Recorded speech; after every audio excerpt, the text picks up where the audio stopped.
پھر حضرت نوح علیہ السلام اور ان کی قوم کے حالات بیان ہوئے کہ نوح علیہ السلام نے جب اپنی قوم کو توحید کی دعوت دی اور انکار پر عذاب الہی سے ڈرایا تو قوم کے سرداروں نے ان سے کہا، بھلا کیا کہا؟ کہنے لگے آپ تو ہم جیسے بشر ہیں،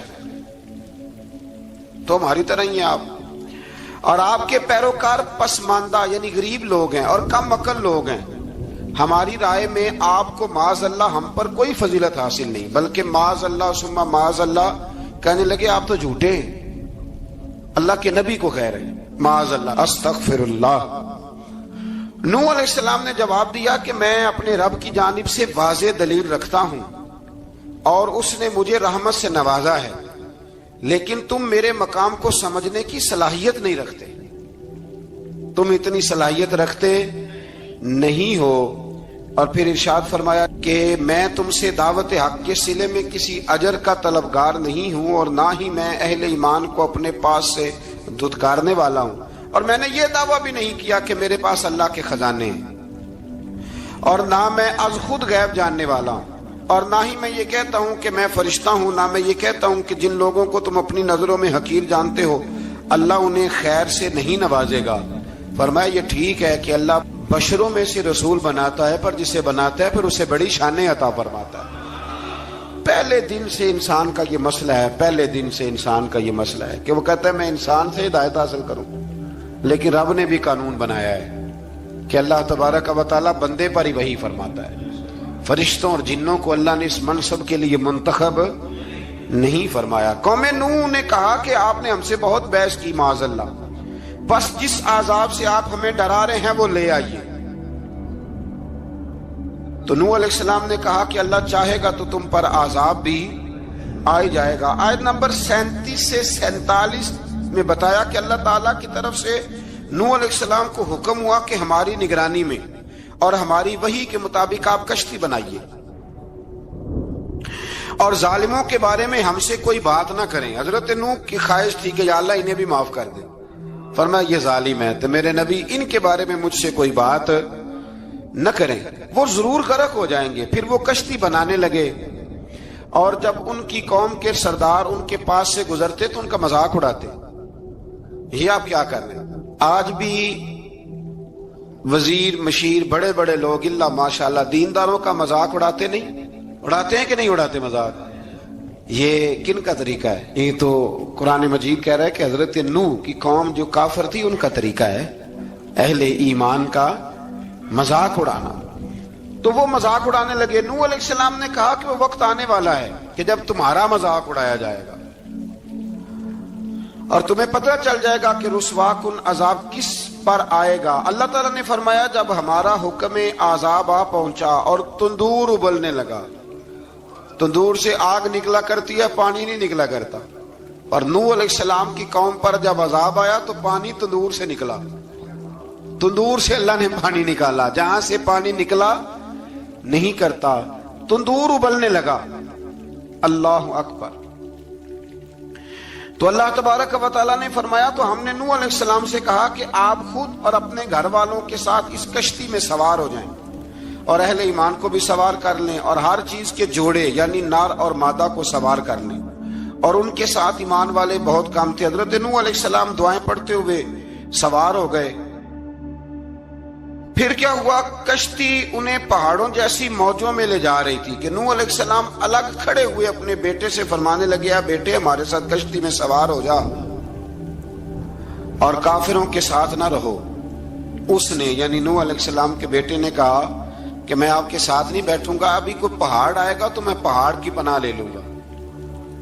اگر کسی نیک آدمی کا بیٹا کبھی غلط نکل آئے تو اس کا مطلب یہ نہیں کہ اس نے تربیت ٹھیک نہیں کی، ہاں یہ اعتراض چھوڑ دیں، اس لیے کہ نوح علیہ السلام کا بیٹا کافر ہو گیا۔ اور جب سیلاب نظر آیا تو اس سے کہا کہ آجا سوار ہو جا، تو کہنے لگا میں نہیں بیٹھوں گا، میں تو کسی پہاڑ کی پناہ لے لوں گا اور میں اس کے اندر چھپ جاؤں گا اور وہ پہاڑ مجھے پانی سے بچا لے گا۔ نوح علیہ السلام نے کہا آج اللہ کے حکم کے سوا کوئی بچانے والا نہیں ہے سوائے اس کے جس پر اللہ رحم فرمائے۔ پھر ان دونوں کے درمیان موج حائل ہو گئی، ایسے ایک موج اٹھی اور حضرت نوح کا بیٹا ڈوب گیا۔ اور جب حضرت نوح کا بیٹا ڈوبا، اللہ کی طرف سے حکم ہوا اے زمین اپنا پانی نگل لے، اے آسمان تھم جا، پانی خوش ہو گیا، اللہ کا فیصلہ نافذ ہو گیا اور کشتی کوہ جودی پر ٹھہر گئی۔ نوح علیہ السلام نے اللہ سے التجا کی، کیا میرے پروردگار میرا بیٹا اور میرے اہل سے ہے، اور تیرا وعدہ سچا ہے کہ تم میرے اہل کو بچا لے گا۔ اللہ نے فرمایا نوح وہ آپ کے اہل میں سے ہے ہی نہیں، وہ آپ کے اہل میں سے ہے ہی نہیں۔ اہل میں سے وہ ہوگا جو آپ کے طریقے پہ چلے گا، جو طریقے پہ نہ چلے وہ نسل میں سے ہے ہی نہیں، وہ ختم ہو گئی بات۔ اللہ اکبر۔ اس کے اعمال ٹھیک نہیں، جس بات کی حقیقت کا آپ کو معلوم نہ ہو اس کے بارے میں سوال نہ کریں۔ تو نوح علیہ السلام نے اللہ تعالیٰ سے اپنی اس اجتہادی خطا پر مغفرت اور رحم کی دعا کی۔ پھر طوفان نوح تھم جانے کے بعد وہ سلامتی کے ساتھ اتر گئے۔ اجتہادی خطا، میں نے ایک لفظ بولا ہے، یہ اجتہادی خطا کا مطلب یہ ہے کہ بعض اوقات انبیاء سے ایسی باتیں سرزد ہو جاتی ہیں کہ جو تعلیم امت کے لیے ضروری ہوتی ہیں، تاکہ لوگوں کو پتہ چل جائے کہ اللہ کی بارگاہ میں توبہ کیسے کرنی ہے۔ اگر وہ لوگ توبہ نہ کرتے تو ہمیں توبہ کے طریقے سمجھ میں، یعنی ان سے اجتہادی خطا ہو گئی، کہنے میں کرنے میں کوئی ایسی بات ہو گئی جو بظاہر اللہ تعالیٰ کی رضا والی، تو فوراً معافی مانگ لیتے تھے۔ لیکن اب امتی اٹھ کے کہے کہ نبی گناہ گار ہے معاذ اللہ۔ حضرت آدم نے دعا مانگی تھی نا، ربنا ظلمنا انفسنا، اے اللہ ہم نے اپنی جانوں پر ظلم کیا، انہوں نے کہا تھا۔ تو اگر کوئی بندہ حضرت آدم کو ظالم کہے گا تو کافر ہو جائے گا، تو اگر وہ کہے کہ وہ تو خود کہہ رہے ہیں، ایک بندہ اڑ جاتا ہے، کہتے ہیں تو خود کہہ رہے ربنا ظلمنا، تو خدا کے بندے وہ اللہ کے نبی ہیں، وہ رب سے کہہ رہے ہیں، وہ عاجزی کے طور پر کہہ رہے ہیں۔ کچھ لوگ اڑ جاتے ہیں، کہتے ہیں خود حضور نے کہا ہے جی انا بشر مثلکم، میں تمہاری طرح کا بشر ہوں، خود نبی پاک نے کہا ہے۔ عجیب بیوقوف بندے ہو، نبی کریم تو کہہ سکتے ہیں پر امتی اٹھ کے نہیں کہہ سکتا۔ اس نے تو کہنا ہے وہ حبیب اللہ ہے، اس نے تو کہنا ہے وہ قیامت میں شفاعت کرنے والے ہیں، امتی نے تو کہنا ہے وہ سارے نبیوں کے سردار ہیں، وہ امام الانبیاء ہیں۔ امتی وہ لفظ ادا کرے گا جو اس کے بنتے ہیں۔ اب کوئی بندہ اٹھ کے کہہ دے، دیکھے نا ایک بہت بڑا عالم تقریر کرتے ہوئے کہے جی میں تو ان پڑھ آدمی ہوں، تو اس کا شاگرد کہے کہ استاد جی قسم اٹھائے ہاں آپ نے تقریر میں کہا نہیں میں ان پڑھ ہوں، آپ تو ان پڑھ ہے۔ تو یہ بات ادب ہے کہ بے ادبی ہے؟ چلیں اس سے آگے چلتے ہیں، یہ بھی ذرا مشکل سے سمجھ میں آئے گی۔ ایک اور بات جو جلدی سمجھ میں آ جائے گی، ایم این اے جب اعلان کرتا ہے، تقریر کرتا ہے، الیکشن لڑتا ہے تو کہتا نہیں میں قوم کا خادم ہوں، کہتے ہیں نا کہ میں قوم کا خادم سے آپ کیا کچھ کراتے ہو؟ سارے کام کراتے ہیں نا۔ خادم کو بندہ یہ بھی کہہ لیتا ہے کہ جھاڑو دے دے گلی میں، کہتے ہو کہ نہیں کہتے؟ تو اس نے بھی تو سپیکر میں کہا میں خادم ہوں، کہو اس سے کہ جھاڑو دے گلی میں آ کے، پھر پتہ کیا حال ہوگا؟ جھاڑو تو نہیں آئے گا اور ہو سکتا ہے کچھ ہے آ جائے۔ تو اس لیے اب کوئی بندہ کہے جی انہوں نے خود کہا ہے، تو ایک کچھ پوری جماعت ہے لوگوں کی جو بات کو سمجھتی نہیں، کہتے ہیں خود کہا ہے میں بشر ہوں، انہوں نے خود کہا میں غیب نہیں جانتا، انہوں نے خود کہا میرے پاس خزانہ کوئی نہیں، انہوں نے خود کہا میرے پاس کوئی شے نہیں۔ تو اس لیے آپ سمجھیں کسی کے لفظوں پر اگر آپ گرا لگا کے بیٹھیں گے تو پھر اس سے بے ادبی ہوگی۔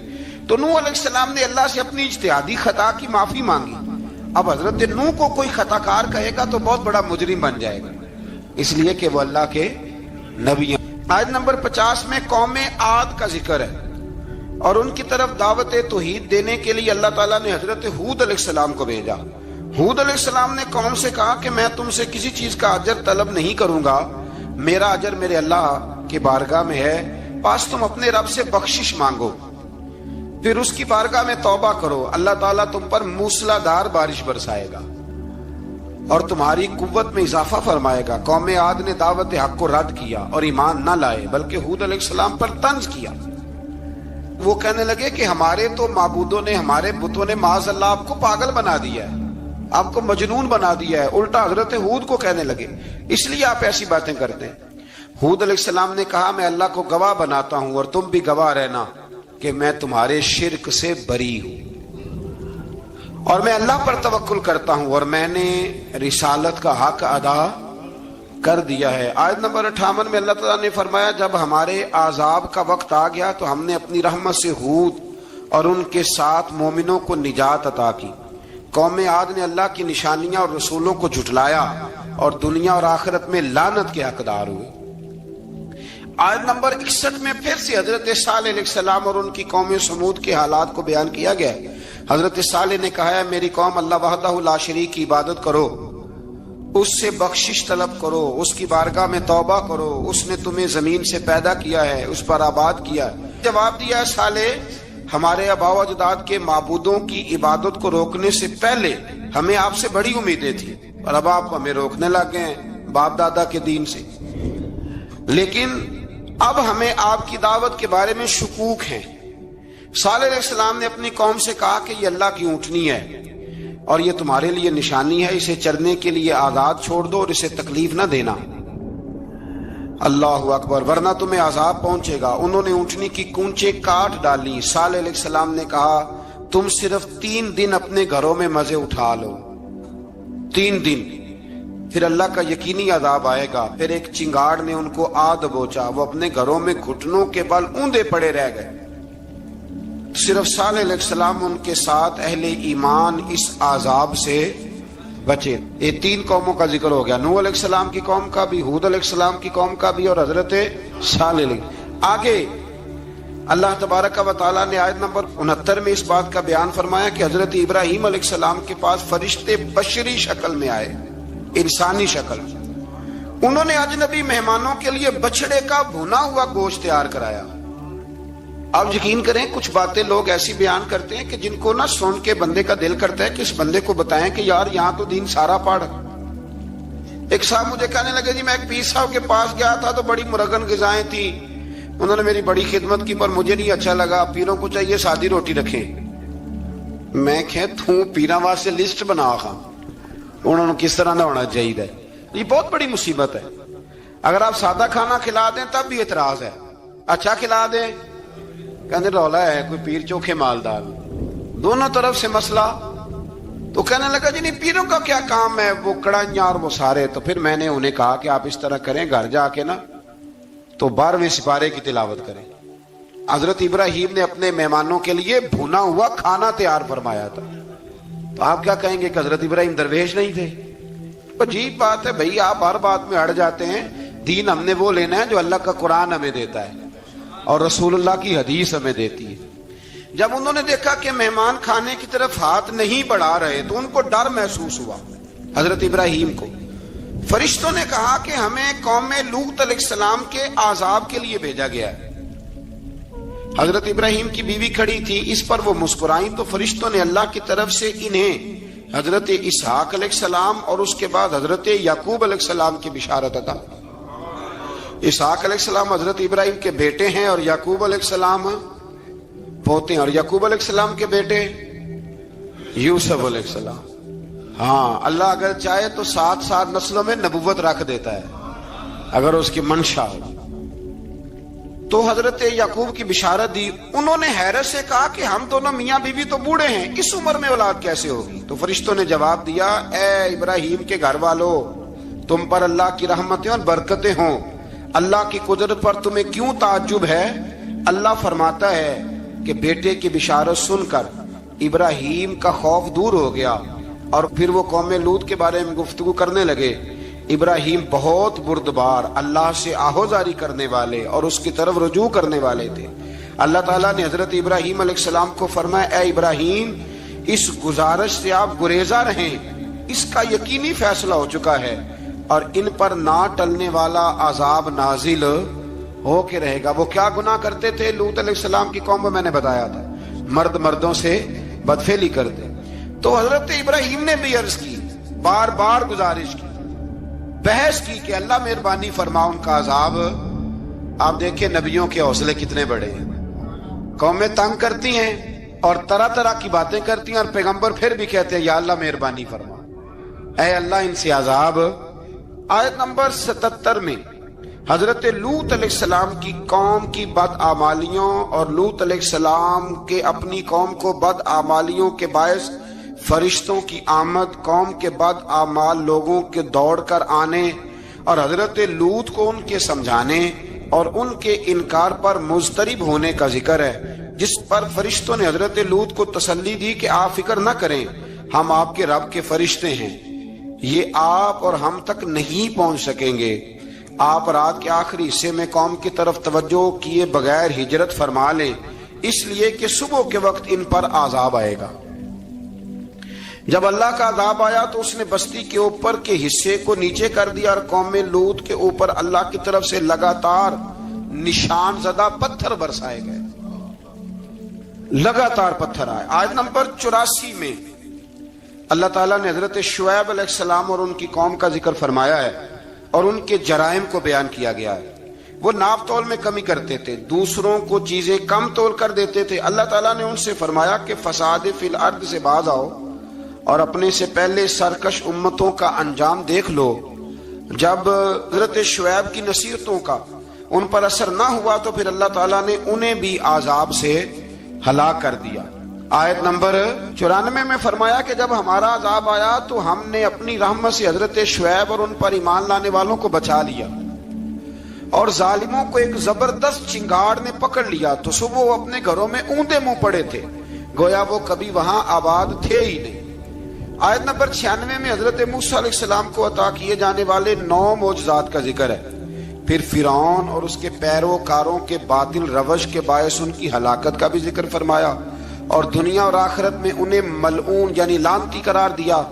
جن بستیوں کو اللہ تعالیٰ نے ہلاک کیا ان میں سے بعض کے آثار موجود ہیں اور بعض کے آثار تک معدوم ہو چکے۔ ان میں سے ہر بستی والے اپنے ظلم کے باعث ہی ہلاک ہوئے۔ اللہ تعالیٰ کسی پر ظلم نہیں فرماتا، لوگ خود اپنی جانوں پر ظلم کرتے ہیں۔ جو شخص عذاب آخرت سے ڈرتا ہے اس کے لیے اس میں نشانیاں موجود ہیں۔ آیت نمبر 106 سے اللہ تعالیٰ نے انجام کے اعتبار سے لوگوں کی 2 قسمیں بیان کی۔ 2 قسمیں فرمایا، ایک ہیں سعادت مند لوگ اور دوسرے ہیں بدبخت۔ فرمایا بدبختوں کا ٹھکانہ جہنم ہے جس میں وہ ہمیشہ رہیں گے، اور نیک بختوں کا ٹھکانہ جنت ہے، وہ ہمیشہ اسی میں رہیں گے، اور ان کے لیے اللہ کی طرف سے نا ختم ہونے والی عطائیں۔ آیت نمبر 110 میں حضور صلی اللہ علیہ وسلم کو تسلی دی گئی کہ جس طرح یہ لوگ قرآن کے بارے میں اختلاف کرتے ہیں، اسی طرح قوم موسیٰ نے تورات کے بارے میں بھی اختلاف کیا تھا، اور اللہ نے ان کے اعمال کا پورا بدلہ انہیں دیا۔ آیت نمبر 112 سے سرکشی کو چھوڑ کر احکامات دین پر استقامت اختیار کرنے اور ظالموں کے ساتھ میل جول رکھنے سے بچنے کا حکم دیا گیا ہے، اور فرمایا کہ ظالموں سے میل جول کا انجام دوزخ کی آگ ہے۔ ہم لوگ نہ شکوہ کرتے ہیں، کسی حکومت کو بنے ہوئے 6 مہینے گزرتے ہیں تو شکوہ شروع ہو جاتا ہے، حالانکہ وہ خود تو نہیں نہ بنتے، ان کو کوئی بنانے والا ہے۔ تو ظالم کا جو مددگار ہوتا ہے وہ بھی ظالم ہوتا ہے، اس لیے احتیاط کریں۔ اور یہ صرف سیاستدانوں کی بات نہیں، دنیا کے ہر معاملے میں آپ غور کریں کہ آپ کسی ظالم کے مددگار تو نہیں۔ اللہ تعالی ہمیں حق پر استقامت عطا فرمائے۔ آیت نمبر 114 میں دن کے دونوں طرفوں میں اور ابتدائی رات کے کچھ حصے میں اللہ تعالیٰ نے نماز قائم کرنے کا حکم دیا ہے، رات کے کچھ حصے میں بھی نماز پڑھنی چاہیے، اور یہ بھی بتایا کہ بے شک نیکیاں گناہوں کو مٹا دیتی ہیں، اور یہ نصیحت قبول کرنے والوں کے لیے نصیحت ہے۔ آیت نمبر 120 میں اللہ تعالیٰ نے فرمایا کہ ہم آپ صلی اللہ علیہ وسلم کو رسولوں کی تمام خبریں آپ کے دل کی تسکین اور تقویت کے لیے بیان کرتے ہیں، اور ان میں مومنوں کے لیے نصیحت اور عبرت ہے کہ ان ساری باتوں سے عبرت پکڑ لو۔ بچہ صرف وہی جو اللہ کے نبیوں کے طریقے پہ چلا اور نبیوں کے ساتھ رہا، باقی بچ سکے نہیں۔ اللہ تعالیٰ کی طرف سے توحید و رسالت اور وقوع قیامت کے دلائل بھی ہیں۔ آیت نمبر 123 میں فرمایا کہ آسمانوں اور زمینوں میں سب غیب اللہ ہی کے ساتھ مختص ہیں، اور ہر کام اسی کی طرف لوٹایا جاتا ہے۔ آپ اسی کی عبادت کیجئے، اسی پر توکل کیجئے، اور آپ کا رب لوگوں کے اعمال سے غافل نہیں ہے۔ اسی بارے میں نا آگے سورۃ یوسف شروع ہو رہی ہے، اس کو اللہ تعالیٰ نے کہا ہے کہ یہ بڑا پیارا قصہ ہے، احسن القصص کا، قصوں میں سونا قصہ۔ تو یہ کچھ 12ویں پارے میں اور کچھ 13ویں پارے میں ہے۔ میں نے یہ ارادہ کیا ہے کہ یہ ایک ہی دن پوری بیان کی جائے۔ قوم سبت کا ذکر فرمایا اللہ نے، ہفتے والے دن کچھ لوگ نافرمانی کرتے ہیں۔ ہمارے بھی ہیلے بہانے ہیں نا آج کل کاروبار میں، تو اسی